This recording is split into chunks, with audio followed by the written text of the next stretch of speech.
mengajar Pancasila, mengajar kewarganegaraan. Jadi antum paling Pancasila. Tuh lihat merah putih. Ya, merah putih. Makanya kalau ada tuduhan teroris ke Pancasila nggak mungkin. Nggak mungkin. Saya mengajar kewarganegaraan dan Pancasila. Masya Allah.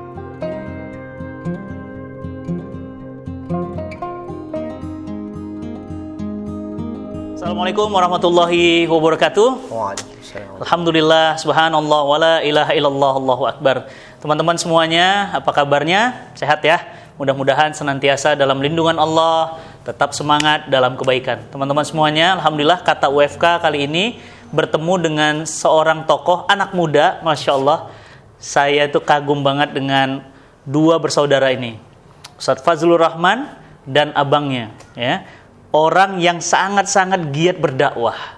Sebut saja orang yang di Makassar, orang ingatnya itu ya Ustadz Hanan Atakinya Makassar. Ya, nama lengkap beliau Ustadz Fazlur Rahman, dan sekarang beliau malah meninggalkan kota Makassar. Ya, beliau meninggalkan kota Makassar, beliau kemudian belajar ke Gontor, Masya Allah ya, nggak main-main, nggak kaleng-kaleng ya. Dari Gontor masuk Lipia. Ya, dan dari Lipia kemudian beliau akhirnya mengambil keputusan untuk keluar negeri, langsung ke pusat pembelajaran Quran di Sudan. Dan yang menarik, pulang dari sana beliau ingin membangun Indonesia. Nah, ini yang namanya penggerak perubahan nih. Ini nih orang-orang begini. Kita kenalkan, beliau adalah Ustadz Fazlur Rahman. Ustadz, Assalamualaikum. Waalaikumsalam Ustadz. Alhamdulillah, Masya Allah. Alhamdulillah. Sehat, ini Masya Allah.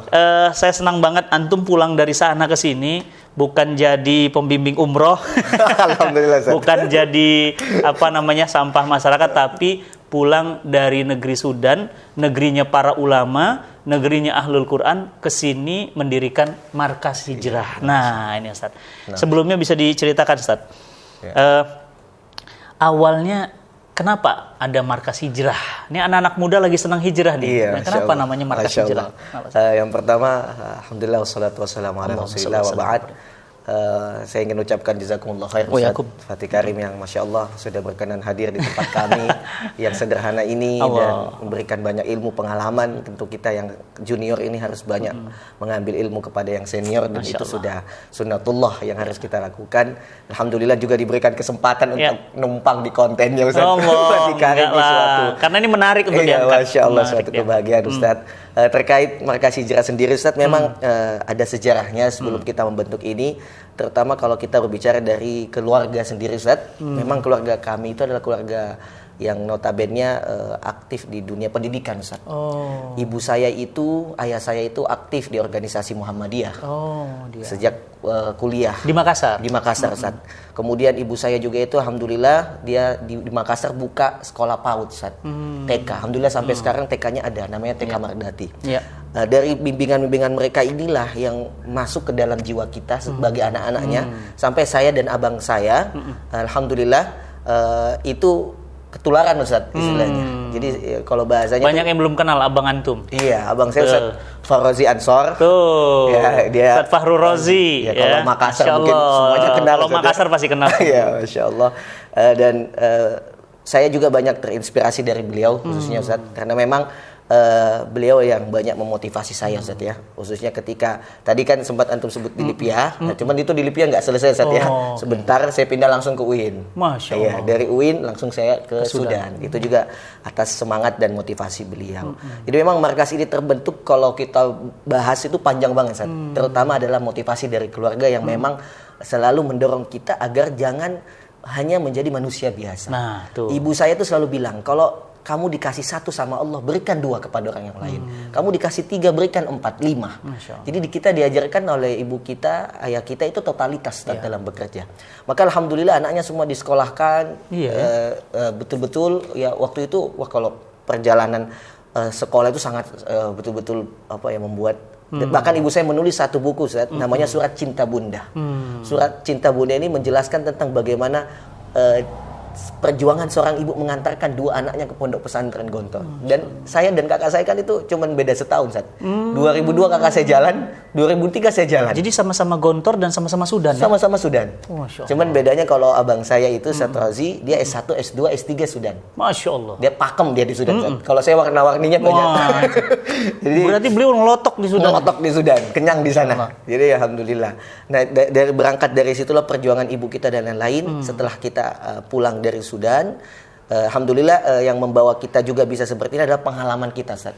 Saya alhamdulillah selama kuliah S1 di Jakarta itu aktif di berbagai lembaga, Ustaz, lembaga dakwah, pernah aktif di Darul Quran. Darul Quran, alhamdulillah. Lembaga Ustaz Yusuf Mansur, membantu beberapa kegiatan acara di sana. Alhamdulillah juga berkenalan dengan Ustadz Bakhtiar Nasir di Akiyal Islamic Center, Ustadz, membantu dakwah pemuda di sana, Ustadz. Iya, saya baru ingat kita pernah ketemu dulu Kigen ya. Di Kigen, Ustadz. Tahun berapa itu? Tahun 2014, Ustadz. Itu pulang dari Sudan udah? Itu belum, Ustadz. Saya masih di UIN. Belum. Itu lagi masa-masa waktu itu saya jadi ketua pendidikan dakwah di Kigen, Ustadz. Kigen. Waktu itu kita lagi buat acara menuju Kigen Big Festival, Ustadz. Dan kita buat satu konsep yang namanya Islam Ismi. Dan kita melihat siapa yang cocok Ustadz Fatih. Iya, Masya Allah.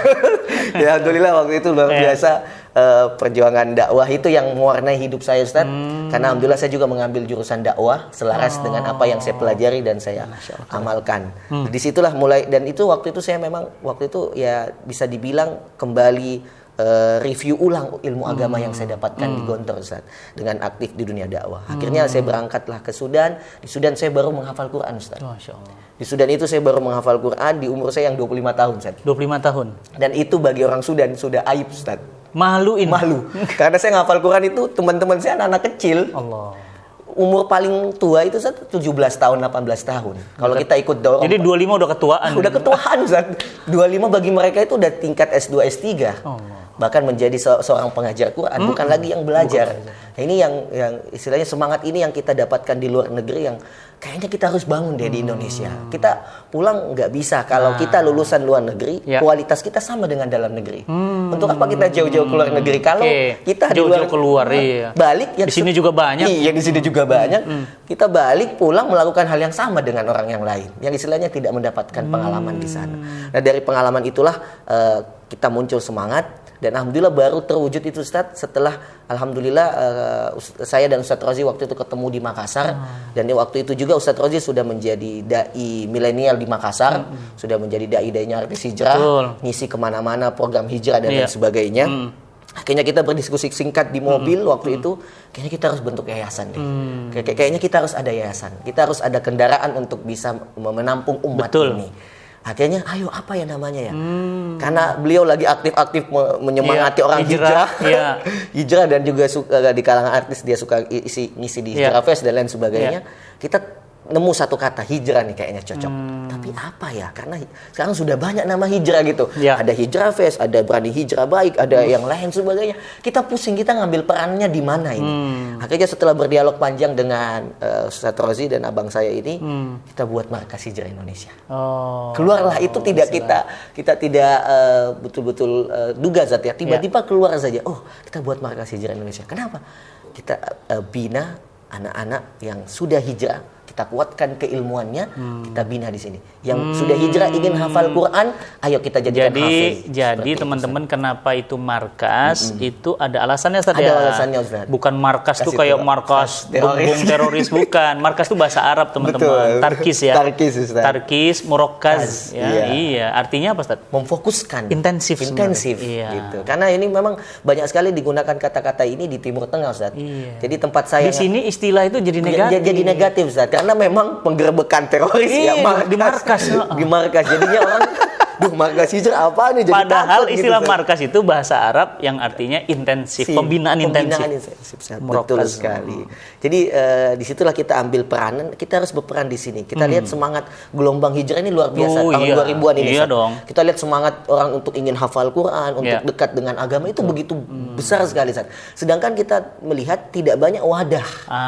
Kalau tempat untuk datang untuk mengetahui Islam itu mungkin banyak, Ustaz. Tapi untuk memperdalami, berarti nanti antum lebih ke arah belajar Islam lebih dalam ya? Lebih dalam. Bukan kulit, bukan ring yang 45 ya, berarti bukan, lebih. Bukan hanya kulitnya, tapi lebih dalam. Oh gitu. Makanya kita juga menyebutkan keren. salah satu profil kita ini ibarat pesantren kota yang akan hadir di setiap kota-kota.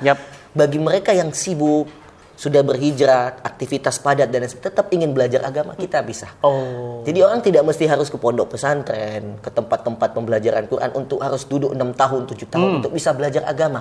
Dia juga bisa. Nanti gimana modelnya? Apakah di YouTube atau ada satu kampusnya atau gimana? Ya, insya Allah rencana memang kita bertahap. Niat kita memang ke depan juga sampai ingin membuat pendidikan secara formal, sekolah, SD, SMP, SMA sampai kampus. Tapi tahap awal ini ya seperti yang sudah dilakukan oleh para guru saya, senior saya itu membuka yayasan terlebih dahulu, Ustaz.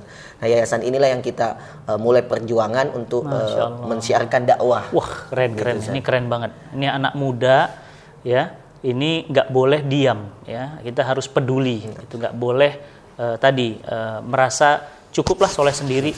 Karena Rasulullah SAW nggak cukup sendiri kan. Beliau ngajak perubahan itu melalui para sahabat. Perubahan Madinah, perubahan dunia. Nah, ini logonya menarik nih. Iya, Zat. MHI.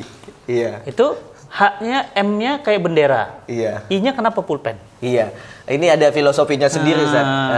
Kalau kita lihat di sini kan tulisan MHI sebenarnya ini menjelaskan tentang gambaran apa sih yang kita ingin tuju. Sebenarnya kita ingin bagaimana seluruh masyarakat Indonesia itu bisa berhijrah bersama-sama, Ustaz. Karena dengan hijrah itu kita bisa mendapat ridho Allah, bisa mendapatkan kecintaan Allah. Jadi meninggalkan sesuatu yang tidak baik itu. Nah, dengan kalimat hijrah itu yang menjadi sebenarnya tatapan utama ketika kita melihat markas itu tulisan hijrah di tengah-tengah. Iya, makanya kita apit dengan tulisan markas dan tulisan Indonesia di bawah. Jadi sebenarnya yang peran fungsi di ini adalah hijrahnya itu, Ustaz. Seperti pulpen itu menandakan kita adalah markas yang memang fokus kepada pendidikan, Ustaz. Masya Allah.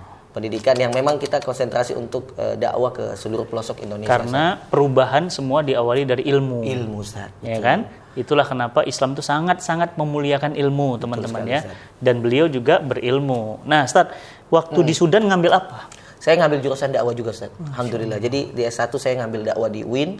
Setelah selesai dakwah juga, alhamdulillah. Dan saat ini meskipun saya sebagai dai, saya juga dosen, Ustaz. Ngasih dosen nih? Dosen saya di Mercu Buana, Ustaz.